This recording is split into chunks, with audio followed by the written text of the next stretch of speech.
I am not opening this door to lies again, I told her. If you really cared about me, she said, staring me down, you would let me go to Cabo. I met her eyes and nodded once. You are absolutely right. Then I showed her how much I cared, by helping her pack for good. I folded her tops, zipped the main pocket, and carried the suitcase like it was trash day. The bag landed on the porch with a thud that felt like a period at the end of a long sentence. Tinder, right? Fast forward 3 months. Out of nowhere, my phone lit up like a pinball machine.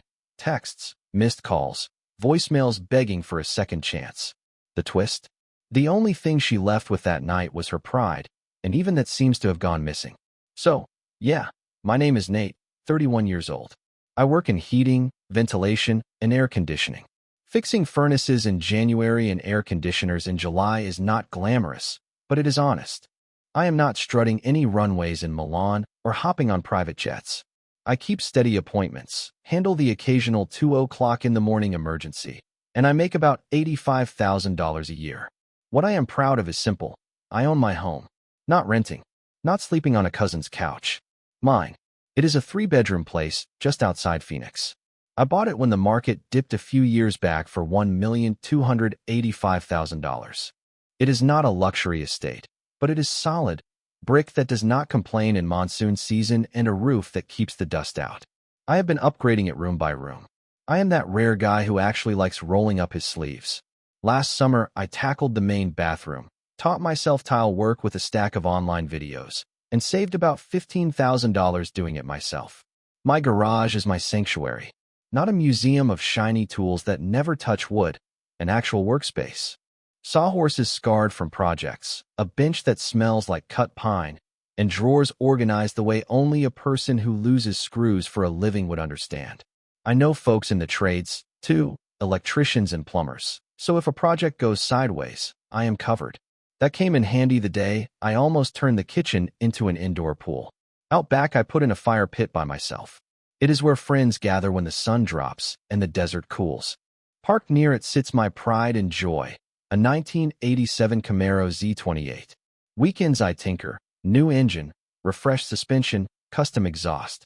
Nothing ridiculous, just a clean, loud classic that makes heads turn when I cruise down the street. That was the scene when Ashley came into the picture. She moved in about 8 months ago after her lease ended. We had been dating a year and a half. We met at a cookout, mutual friends, paper plates, and too much potato salad. She is 28, works as a dental hygienist, and brings in good money. But if there is a sale sign or a limited edition lipstick anywhere in the county, she finds it. I swear she could spend $200 a month on lattes and high-end makeup like she was prepping for a red carpet instead of a Tuesday. Ashley always looked camera-ready. Perfect nails, flawless contour, hair done like there was a stylist hiding in the pantry. She knew every trendy brunch spot in town and could tell you which neon sign had the right vibe. Apparently, eggs and toast only taste right under a glowing script that says, "But first, mimosas." When we started dating, I will admit, the polished look pulled me in. She ordered like a pro at places I had never heard of. I would be reading the menu like it was poetry, and she would hand it back to the server. We will start with the charred sourdough and the truffle risotto bites, and bring 2 floral cocktails. I would be sitting there wondering if they served burgers. Living together? Entirely different movie. The social media shine wore off fast. She left dishes in the sink for days. "They are soaking," she would say. "For what?" I asked. "It is pasta sauce, not concrete." She also believed in sunrise concerts. I would get home from a 2 o'clock in the morning service call, finally fall asleep, and at 7 she would blast pop music like she was headlining a festival. I would shuffle out and say, "Could you turn it down a notch?" "Music helps me focus before work," she would answer. "Focus?" I said. "You clean teeth, not perform brain surgery. What playlist does that require?" Then came the surprise guests. After 12 hours on my feet, I would dream of a hot shower and quiet. Instead, I would walk into a living room loaded with her friends holding hard seltzers like we owned a bar. "Oh, I forgot to mention they were stopping by," she would say with that innocent smile. Right? She forgot the part where my house becomes a lounge. But our biggest problem was spending. Ashley earned roughly $155,000 a year, and somehow by week 3, every penny was gone. Not tight budget gone. Where did the money go gone? I would check our shared grocery card. $180 at a beauty store, $95 on vitamins from some influencer's site. I would bring it up, and she would go straight to defense. It is called self-care, Nate. I need to look put together for work. Pretty sure dental patients are not grading your highlights, I said, but I am glad your follicles are thriving. Her friend group was the same vibe, late 20s, all in health or beauty, and locked in an unspoken competition to live the most photogenic life. Weekends meant staged photos at overpriced restaurants and cocktails that sat untouched because the picture was the point. Let me tell you who ran the show, Brianna. She worked in pharmaceutical sales and drove a BMW that looked one missed bonus away from her asking strangers for gas money.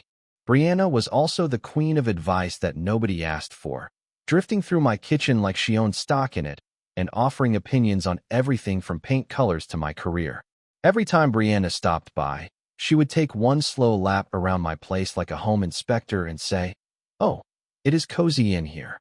That kind of cozy, the kind that means starter home, basic finishes, and not enough marble for her taste. Then she would nudge Ashley with those not-so-subtle little digs. "Why tie yourself down so early? You have so much ahead of you." Most days I let it roll off. Ashley seemed content, and when it was just the two of us, things were honestly good. We had real chemistry, the light-up-the-scoreboard kind. Splitting expenses helped too.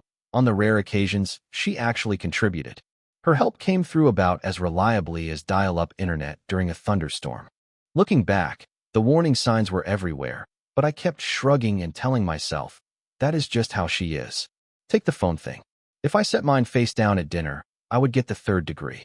People who hide their phones usually have something to hide, she would say. Meanwhile, she took her phone to the bathroom like it was an emotional support animal. One night I said, "So I am suspicious for flipping my phone over, but yours needs a bathroom pass every time?" Cue the eye roll. Wow, you are being paranoid. Paranoid, maybe, or just curious about what happens in those 3 minutes between the flush and the faucet. Then came the casual comments about other men, dropped like they were nothing but meant to land. "Oh, Dr. Whitaker told me I looked amazing in these scrubs today. The color made my eyes pop." "Great," I said. "Should I send your boss a thank you card for noticing your eyeballs?" What really rubbed raw was how she framed my work. She never called it trash, but the tone did the job. When her friends asked what I did, instead of "he is a certified heating, ventilation, and air conditioning tech with a steady income and his own home," she would shrug. "Oh, he fixes air conditioners." "Thanks, Ashley." Makes it sound like I live in a van and accept payment in leftover pizza. There were jokes about how I smelled like work, too. Sorry for having a job that requires actual labor. For the record, I hit the shower the minute I get home. If a faint bit of refrigerant lingers, that smell is called a paycheck. The moment that stuck, though, was dinner with her parents. Her dad, nice guy, asked about my goals. I opened my mouth, and Ashley jumped in. "Nate is really steady. He is not the type to chase big dreams, but he is reliable." The way she said reliable, you would think I was a used sedan she was considering trading in. Not a man with a career, a mortgage, and a project car in the garage. That should have been my sign to hit the brakes. Instead, I told myself she was nervous. Spoiler, she meant every word. Skip ahead. About 4 months back, her Instagram squad started buzzing about a girl's trip to Cabo. They hyped it for weeks. 5 days at some upscale resort with infinity pools and bottle service. Play millionaire for a long weekend. Price tag? Close to $2,800 a person before extras. For that kind of money, I could retool my entire work van and still take myself out for a steak. At first, Ashley floated it like a harmless daydream. Wouldn't it be fun if? Soft launching the idea the way people talk about opening a coffee shop someday. I nodded and said, "Sounds nice," thinking it would vanish into the group chat ether. Then it grew legs. Brianna, naturally, put down a deposit and the rest were either locked in or peer-pressured into it. Suddenly Cabo was the headline of every conversation. "We have to book by Friday for the upgraded suites," Brianna said. "The pool overlooks the ocean. Imagine waking up to that. I am so burned out, I need this." Burned out? You clean teeth, not run a trauma unit. I kept that one in my head. I did not take it seriously until that Tuesday night. We were on the couch watching some series she loved when she hit pause in the middle of an episode. Nobody does that unless something heavy is about to land. She turned with the tone people use when they have already decided, but want you to feel like you are part of the decision. So, she said, I want to talk about the Cabo trip. I kept my face neutral. All right. What about it? I really want to go. The girls have been planning forever. I just feel like we have been in each other's space so much. A little distance would be good, so we can miss each other. Sure. Because nothing says relationship growth like tequila and pretending you are single in a different country. Ashley, that is almost $3,000, I said. That is not pocket change. I know it is pricey, she said, but I have been setting money aside. That was news to me. A week earlier, she had asked me to spot her half of the grocery bill because funds were tight. Where has this secret stash been hiding? I asked. Her whole posture shifted, shoulders up, chin set. I have been putting aside my tips, and my mom offered to help as an early birthday gift. I did not argue. If her mom wanted to fund a postcard vacation, that was their lane. Still, something felt off. So who is going? I asked. Just the usual, Brianna, Jenna, Maya, Brooke, and me. Only the 5 of you. I watched her eyes. A tiny pause. Red flag, waving. Well, Brianna is bringing Dylan, and Jenna might invite her new guy, Trevor. So it is not a girls' trip, I said. It is not couples, per se, she answered, but even she did not sound convinced. Some of the girls are just bringing someone, Ashley said, eyes flicking off the screen for the first time all evening. And you are not bringing me because... I let the question hang. Another pause, like I could hear the gears turn. Honestly, Nate, it is super expensive, and you would not enjoy it anyway. Crowded beaches, overpriced drinks, the whole scene is not you. To be fair, she was not wrong. I am not a tropical resort guy. Give me a quiet cabin, or a long highway stretch in my Camaro, windows down and the music up, and I am happy. Still, the way she said it, like I was a grumpy chaperone who would ruin her poolside pictures, hit different. If that is what you want to do, I said, keeping my voice even, then go. Her eyes lit like she had been handed a permission slip. Wait, seriously? You're okay with it? I am not going to stop you from taking a vacation with your friends. She wrapped me in a hug like I had just crowned her at a pageant, sweet, dramatic, a little too practiced. You are the best. I swear I will make it up to you when I get back. Sure, I said. Bring me a souvenir magnet. Over the next few weeks, the trip became her second job. She was welded to her phone, group chats, links, mood boards.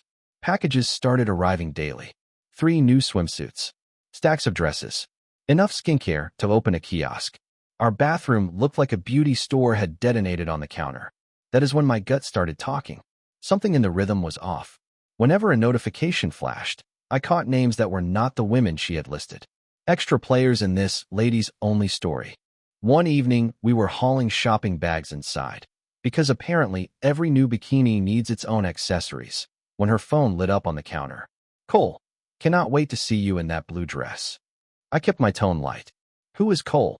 Her head snapped around, and she scooped the phone up like it contained state secrets. Oh, that is Brooke's boyfriend, she said quickly. I was showing outfits in the chat. Maybe I wanted to believe her. But the words came out too smooth, like she had rehearsed the line in the mirror. A few nights later, I was elbows deep in grease, tuning the Camaro in the garage, when Ashley appeared with a smile and a cold drink. Before I could thank her, her phone buzzed 3 times in her back pocket. Popular tonight, I joked. She did not flinch. Just the girls freaking out about dinner reservations. Right, I said. That explains why your phone sounds like a fire alarm.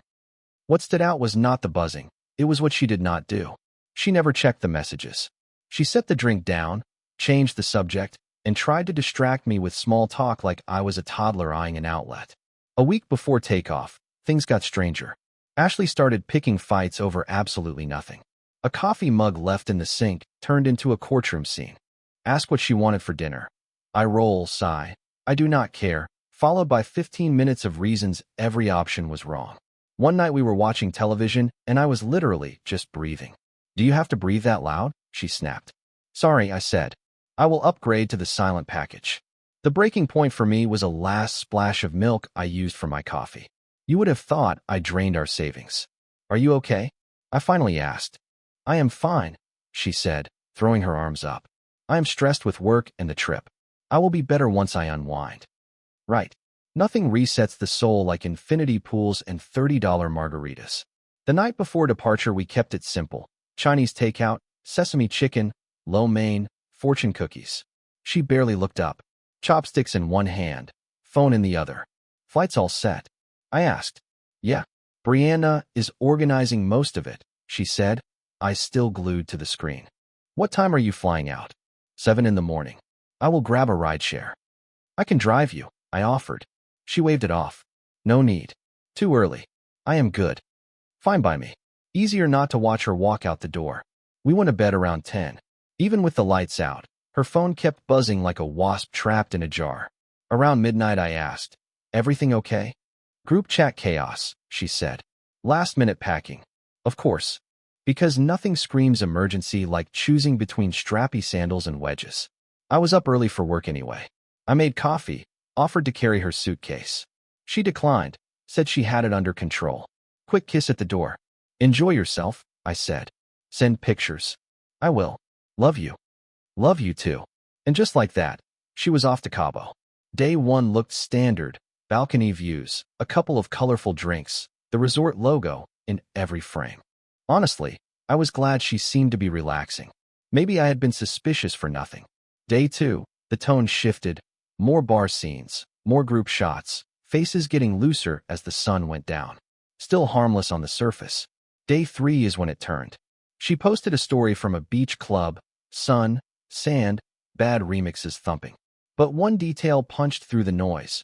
A guy, not Dylan, not Trevor, stepped in behind her, handed her a drink, and let his hand settle just above her waist. The famous not dating but touching zone. Lower back territory. My thumb hit screenshot out of reflex. I told myself it could be nothing. Clubs are crowded. Accidental contact happens. Sure. And I am next in line for sainthood.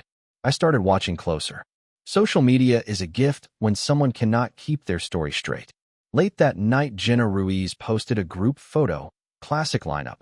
Everybody paired off like it was a couple's retreat. Brianna with Dylan.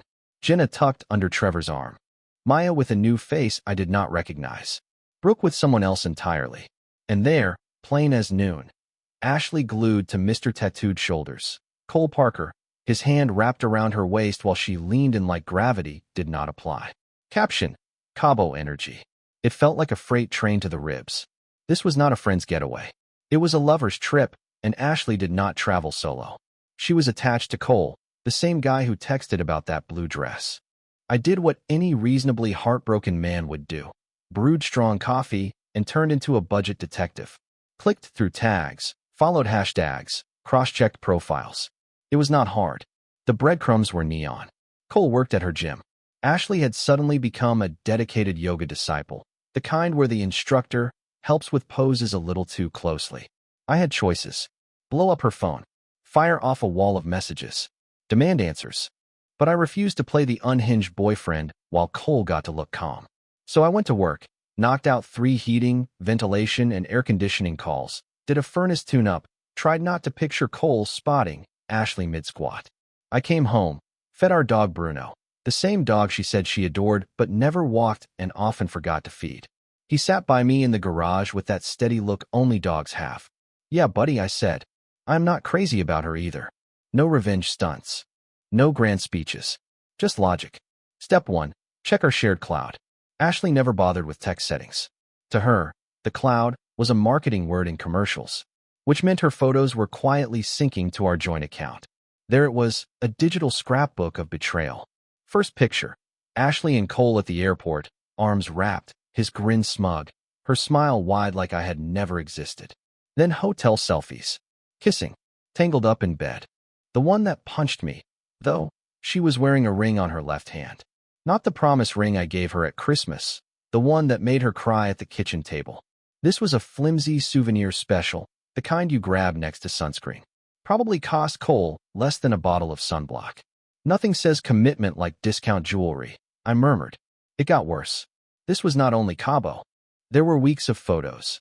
Candlelit dinners I never heard about. Beach days an hour from town on nights she claimed to be working late. Hotel mirrors from girls' nights. This was not a tequila mistake. It was a relationship. Cabo was the finale, the all-inclusive farewell, while I waited at home like background furniture in someone else's movie. Then I opened the synced messages. Reading them felt like attending my own funeral. Ashley, I will break up with him after the trip so it does not get messy.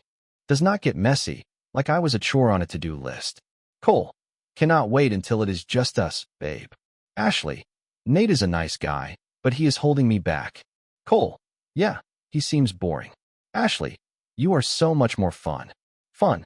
Buying her supplements on my credit card and hauling her to hot yoga is not adventure. It is irresponsibility. Then the line that sealed it. Ashley, I am waiting for the right moment to leave him, but I want to make sure I have a place to land. A place to land. I was not a partner. I was a layover. Training wheels until Cole figured out how to juggle his part-time job, overdue cards, and gym selfies.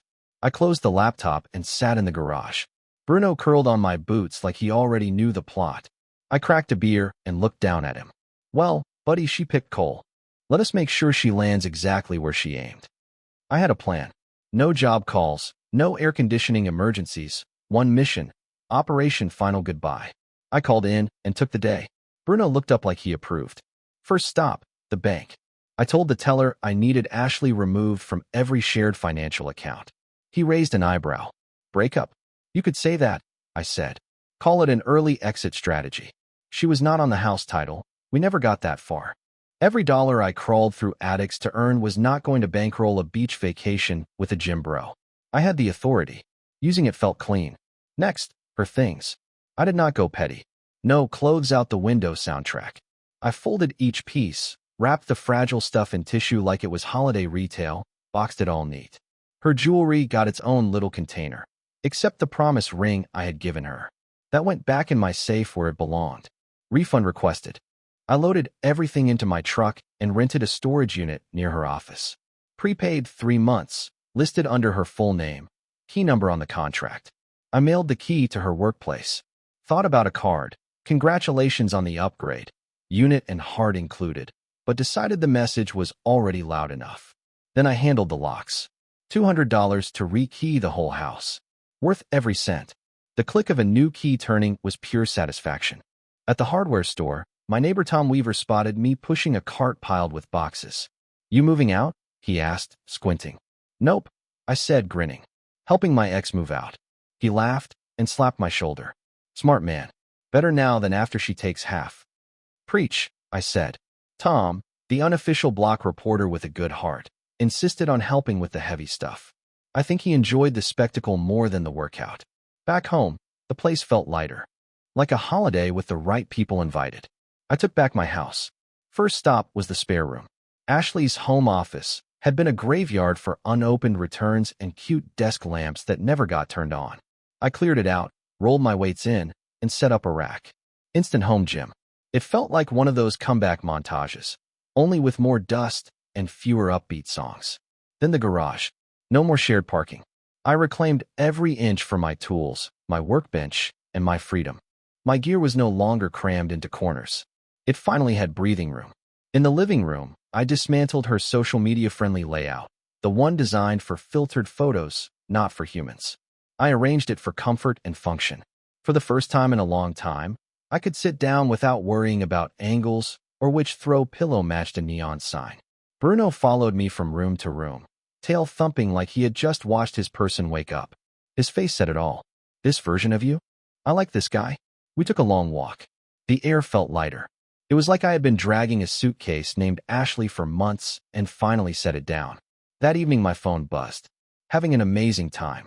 Wish you were here. I laughed out loud. Bruno barked once, as if to second it. Sure you do.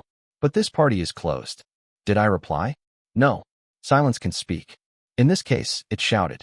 The next day her flight got delayed. Tragic. My heart did not break. Hours later. Finally heading home. Cannot wait to see you. Still nothing from me. Dead air. Day 5, return day, a new ping. Landing in Phoenix now. Phone died. I will call after I get my bags. I looked at Bruno. She is about to get a front row seat to a new series. Locked out. Ashley's wake-up call. I shut my phone off and drove to my buddy Evan's place to catch the game. Around 10 o'clock at night, Evan's wife, Lauren, walked in holding her phone with that teacher look. Half curiosity, half judgment. Nate, she said, one eyebrow up. Care to explain this? She turned the screen. Ashley's story had become a full-blown saga. Clip 1, standing on my porch. Caption, locked out. Where is everyone? Her face mashed to the window like a confused raccoon wearing mascara. Clip 2, honestly do not know what is going on. Clip 3, full crying selfie, red eyes, blotchy cheeks. Worst day ever. Cannot get in. Nate is not answering. Nothing makes sense. Lauren gave me a look like I had tossed a ring into a volcano. Wow. Ice cold. I shrugged. She made the bed. I changed the sheets. Evan handed me another beer and lifted it like a toast. She is going to flip when she sees you cleaned house. I cracked it open. Maybe. Not my problem anymore. By midnight, my phone lit up like the 4th of July. Calls, messages, voicemails, nonstop buzzing. I ignored all of it. Let her sit with the silence. The next morning, I finally checked the damage. It read like a speed run through the stages of grief. 5 messages in a row. Where are you? I am locked out and confused. This is not funny anymore. I need to talk to you now. Are you okay? I am getting worried. I found your note. We really need to talk. Note. I frowned. I had not written her anything lately. So I pulled up the security camera feed, something I had installed a month earlier to stop porch pirates. Turns out it doubled as my new favorite channel. The video started a little after 6 o'clock in the evening. Ashley pulled up, hopped out, put her key in the lock, and her smile vanished when it did not turn. What followed looked like a deleted scene from Real Housewives of the cul-de-sac. She paced the porch, rattled the knob, tested windows like she was the one trapped inside, then flopped on the steps and called, and called, and called.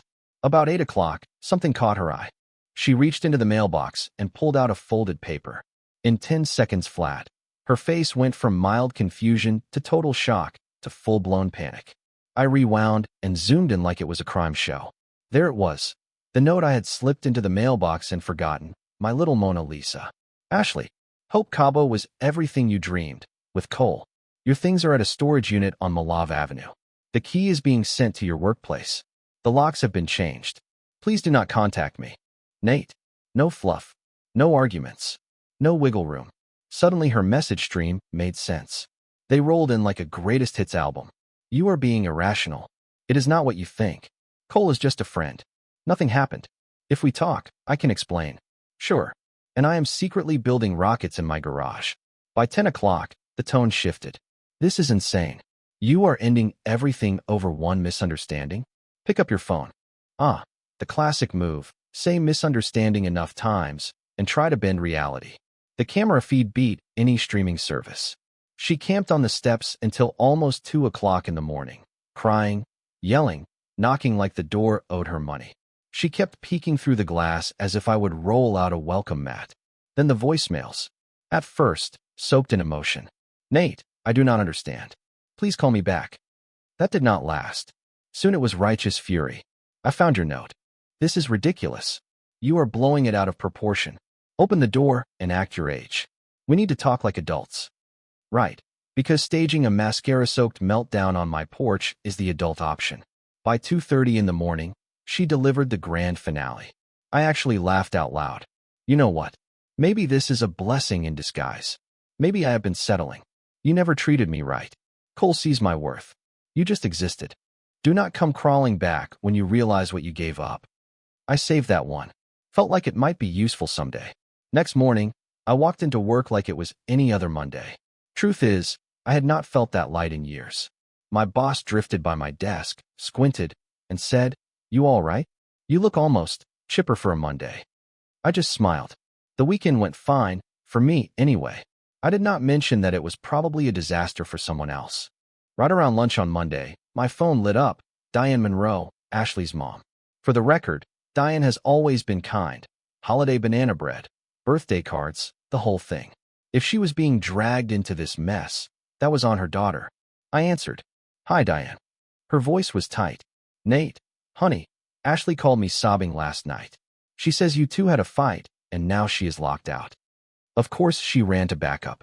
I leaned back in my chair. It is a little more complicated than that.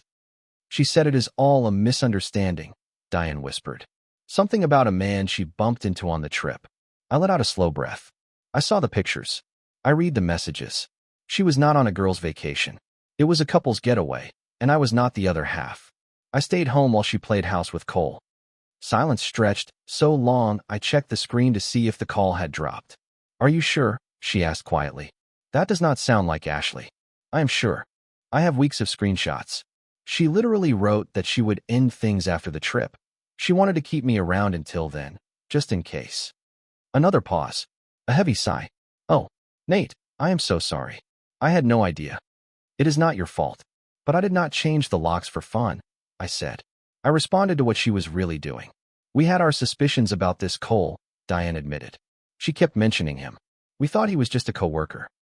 Turns out he is trainer, therapist, and beachside boyfriend. All inclusive. Where is she staying? Diane asked, worry creeping back in. She cannot come here. The guest room is under construction. I handled her things, I said. They are in a storage unit under her name. As for where she sleeps, that is between her and Cole. If he has a couch, it probably folds out. If not, maybe there is room in his queen bed. After we hung up, a small twinge of guilt hit me. Poor Diane. She thought she had raised a responsible adult, not a raccoon with a Wi-Fi plan. The feeling faded in about 5 minutes, which is when Ashley fired off the next volley of texts. My mom says you showed her our private conversations. That is a total invasion of privacy. You had no right to look through my phone. I am reporting you for theft. You stole my belongings. Cole says this counts as maltreatment, and we could press charges. That last line nearly made me spit coffee. Cole, the same guy sneaking around with another man's girlfriend like a soap opera background extra, lecturing me about the law. Comedy gold. Naturally, I forwarded everything to my buddy Jake Nolan. He is a paralegal, which means he knows plenty about legal paperwork without the $1,500 an hour price tag. His reply hit my screen faster than Ashley could invent a new story. You're fine. Save everything. She's threatening you and admitting the affair in writing. If she tries anything legal, this is gold. So I did. Screenshots galore, backed up to my hard drive, uploaded to the cloud, and copied to a USB. If she wanted a legal showdown, I would have the receipts. Later that night, I got a little cheeky. I posted a quiet story, just Bruno and me in the garage working on the Camaro. Caption, enjoying the calm. Sometimes silence reminds you what you were missing. No tags, no names, just stillness. An hour later, bam, direct message from Brianna. Heard you and Ashley are in a rough patch. Hope you work it out. I did not answer. Why would I? If her circle was fishing already, it told me what I needed to know. Ashley was spiraling. I was perfectly happy letting her twist while I changed spark plugs. The next day brought a curveball. My desk phone rang. The receptionist patched it through while I was mid-sandwich. Hi, Nate. This is Lisa Chun from Dr. Whitaker's office. Sorry to bother you, but has Ashley been in touch? She has missed 2 shifts. No call, no show. We are concerned. I kept it professional.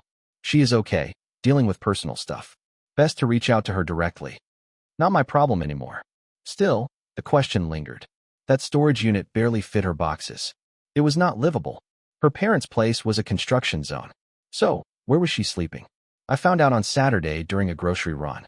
I was heading for the cereal aisle when I spotted Jenna Ruiz. She looked like a teenager caught sneaking in after curfew.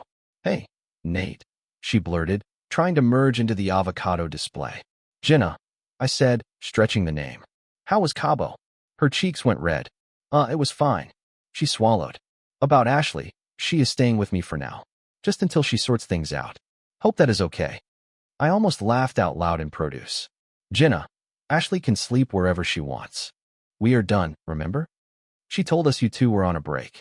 Trying to patch things up, Jenna said, shrinking like she wished the floor would open. That is what she is calling it. I could not help the actual laugh that escaped. People turned. I did not care.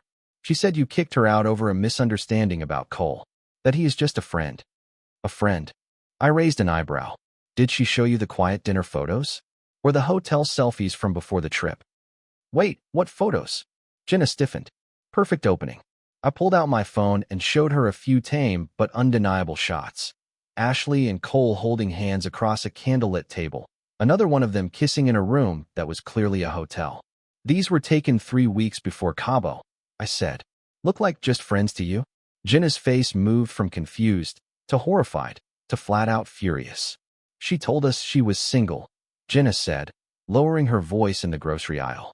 Said you two broke up months ago, but were still living together until she found a new place. Bingo. I slid my phone back in my pocket. She lied to all of us. Me, you, her friends, probably Cole, too. She spreads the truth around like butter, just enough to make it slide. When did she tell you that? I asked. Right after she started bringing Cole to group hangouts, Jenna admitted. We thought it was fast. She insisted you were over, just not public yet. I nodded. Now you know the real story. She was cheating for months and using my house and my wallet while she built an exit ramp. Jenna looked queasy, like she had eaten gas station sushi. I am sorry, Nate. We had no clue. We even helped plan that trip, thinking she was single. Not your fault, I said. She is good at lying when she wants something. Jenna bit her lip. What do I do? She is on my couch right now. I feel like I am enabling it. That is between you and your conscience, I said. But maybe ask why she is camping at your place if Cole is supposed to be Prince Charming. The answer showed up 2 days later, thanks to my buddy Evan, who works at the same gym where Cole trained. He texted like he was breaking news. Dude, you're going to love this. Cole just got fired. I wrote back. What did he do? Run out of edgy tattoos? Nah. Hooking up with multiple clients. Husbands found out. Parking lot blew up. Reality show meltdown. So there it was. Cole, the exciting upgrade, was not a fairy tale. He was not a soulmate. He was demolition with a protein shake. He chased someone who was already in a relationship, poured on compliments until she ditched her partner, then got bored and jumped to the next shiny distraction. He even managed to set his professional life on fire while he was at it. Textbook. That evening, my doorbell rang. I glanced at the security camera feed. There stood Ashley, looking like she had been tumble-dried on extra spin. Greasy hair, wrinkled clothes, the same outfit from her social post 2 days ago. Mascara streaked like war paint, eyes swollen like she was allergic to accountability. I did not go to the door. I tapped the intercom I installed when I upgraded the security, best couple $100 I have spent in years. Ashley, I said, voice steady through the speaker. I see you on camera. What do you want? Her lip trembled. Nate, please. I need to talk to you. I made a huge mistake. I almost clapped. Correction, you made several. Which one are we discussing tonight? Just open the door, she whispered. This is humiliating. Humiliating? I asked. No. You did that when you spent months cheating. I am just refusing to clean up your mess. The tears came on cue. A few weeks ago they might have worked. Tonight it looked like an audition for Bachelor, rock bottom. Cole was not what I thought, she sobbed. He was seeing other women the whole time, even in Cabo. I gave the mic a dramatic gasp. You do not say. The man who helped you betray your boyfriend turned out to be untrustworthy. Who could have predicted that twist? You do not have to be cruel. Cruel? I leaned closer. You called me dull. You told Cole I was a fallback. You said staying with me was like parking your life until something better came along. You planned your exit while taking my money and living under my roof. But sure, I am the cruel one. She went still. Then, small. So you heard that voicemail. I heard everything, I said. The late-night calls. The messages you thought were private. The chats where you treated me like a placeholder you could not wait to replace. You made my rank crystal clear on screen. She folded onto the steps, face in her hands. My jaw tightened. The anger was not hot anymore. It was cold. Final. I did not mean it, she mumbled, slumping like a Lifetime movie extra. I do not have anywhere to go. Jenna kicked me out when she learned I lied. My parents are away. I cannot afford a hotel. What about Cole? I asked, laying on the concern. Was he not your upgrade? She sniffed. Cole will not answer. His roommate says he moved out and will not say where. For a second, pity flickered. Then I remembered the screenshots, the plans, the months of smiles and lies. The pity died quick. That is rough, I said. But not my problem. Her voice cracked. How can you be so heartless after everything we had? Everything we had. I said. You drained my wallet, treated my place like a vacation rental, and lied every day while playing happy couple. Tell me what I was to you besides free rent and utilities. Silence. Predictable. Finally. I know I messed up, but I love you. I have always loved you. I got confused and made dumb choices. No, I said. You loved the safety net. That is not the same thing. That is not true, she whispered. Then explain why Cole did not even know my name. Explain why you told your friends we were over months before we were. Explain why you planned to dump me after Cabo instead of telling the truth. Silence again. This is the last time I will ask, I said. Leave my property. If you do not, I am calling the police. She looked up into the camera, eyes wide, voice small. So, you really will not give us another chance? Us. I laughed once. There has not been an us for months. You ended it the minute you made me a placeholder and started practicing for my replacement.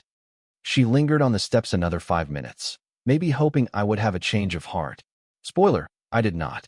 She finally stood, shoulders sagging, and walked off like a kid told to clean her room. I watched the camera until she turned the corner. Then I poured a drink, headed to the garage with Bruno, and let the quiet fill the house. For the first time in months, it felt like mine, steady, peaceful, free. The next morning, I woke to a flood of messages. The effort was something to behold, wrong-headed, but determined. You are being unfair. It was one mistake. You are acting like I committed some unforgivable crime. Couples get through things like this. You are throwing away years for nothing. Fine, be stubborn. You will regret it when you are lonely and miserable. Hope you are proud. You ruined my life. I cannot afford an apartment. I might end up homeless because you refuse to forgive one mistake. I leaned back and tried not to laugh. Almost felt bad. Almost. Then the last message landed. If you ever loved me, you would help me through this instead of abandoning me when I need you most. That one made me snort coffee. Bruno cocked his head like, what is the joke, man? Did I love her? Yes, deeply. I loved her enough to float her when her money management went off a cliff. Loved her enough to sit through the side eye from friends who judged my plain house because it did not pass their influencer filter. Loved her enough to swallow my instincts when she called it a girl's trip and 100 red flags were waving like parade banners. My feelings were real, right up until I learned she had been trading on them for months like there was a rewards program for betrayal. I forwarded the screenshots to Jake Nolan, my friend who works as a paralegal. Jake, does this count as harassment, or am I just being sensitive? Nate, this is textbook harassment and misconduct, he wrote back. Document everything. You could get a restraining order in your sleep. And just like that, the noise stopped. No more texts. No calls. No late-night waterworks on my porch. Silence returned to the house. Word trickled in later. Ashley moved back in with her parents once their renovation wrapped. She found a position at a dentist's office on the far side of town. As for Cole, rumors said he skipped to Las Vegas with someone from the gym, left behind unpaid bills and a trail of blocked numbers. Same old playbook. Seduce, promise, disappear. 3 months out, I can say it plain, I am the happiest I have been in years. I finished the restoration on my Camaro, laid down a proper polish, and entered a local show. 3rd place. The little plaque sits on a shelf like a smile. I got back in the gym, added rock climbing to scare myself up a wall, and started dipping my toe into dating again. Low-key coffees with women who do not sprint from the word honesty. If your dream guy is a personal trainer named Cole, I am not your man. Bonus points if you do not call financial stability boring. Last week I bumped into Brianna at the store. She looked like she had walked through a windstorm of awkward. Eyes down, hair fidget, the whole routine. Of course I ended up in the checkout line right behind her. Life loves a drumroll. Hey, Brianna, I said, dropping paper towels on the belt. How is life? She froze mid-scan. Oh hey Nate. Things are fine. How is Ashley holding up? I lifted an eyebrow. Heard she moved back with her folks? Her lips tightened like she had swallowed vinegar. She is adjusting. It has been tough. I gave a slow nod. Reality has teeth. Brianna sighed. I know you are still upset, but she is really going through it. Lost her job close to home. And Cole turned out to be, well, Cole. She ran out of spin right there. I leaned in, syrup-thick tone. That is rough. Still, those were her choices. People make mistakes, sure. Not everyone earns a second chance with the same person they burned. For a second I thought she might throw a frozen pizza, but she only muttered, I hope you are doing great, in that tone that carries a curse with it. Actually, I am, I said, smiling like a man who got his sanity and a dusty trophy back. A few weeks later, life settled into a rhythm that felt almost ordinary in the best way. The house stayed calm. Bruno did not have to dodge ring lights and fake plants. The Camaro sat in the garage, shining like closure made of chrome. One night, I took it out on the desert highway. No music, just the growl of the engine and the wind slipping past the windows. That sound was peace. Dating has been enlightening. Coffee with women who do not talk about emotional astrology or suggest we split a $300 makeup haul for fun. Refreshing. One date actually laughed at the Cabo story instead of texting her ex to compare notes. I call that growth. Last weekend, I entered the Camaro in another show. Third again, and it felt like a win. Folks kept asking who owned the car, and I grinned like I held stock in the manufacturer. As for Ashley, Brianna says she is juggling 2 jobs at that dental office and has become obsessed with budgeting apps. Cole. Sounds like Las Vegas chewed him up and spit out a cautionary tale. Turns out spontaneous can be code for jobless and emotionally empty. The other morning, I sipped coffee while the Phoenix sun climbed over the horizon. Bruno snored at my feet. My space. My calm. My rules. Life is honest again, quiet, simple mine. And if a mystery number ever tries a guilt trip text about how I ruined their world, do not worry.